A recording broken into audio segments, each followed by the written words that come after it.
Hello friends, स्वागत है आपका होटल ज्ञान यूट्यूब चैनल में।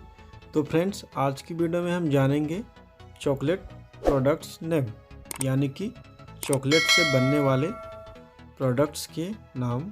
तो वीडियो को स्टार्ट करते हैं एक छोटे से इंट्रो के बाद।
तो फ्रेंड्स, वीडियो पसंद आए तो वीडियो को लाइक करें और चैनल को सब्सक्राइब करें और कमेंट भी करें।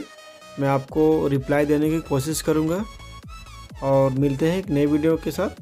तब तक के लिए धन्यवाद और नमस्कार। जय हिंद।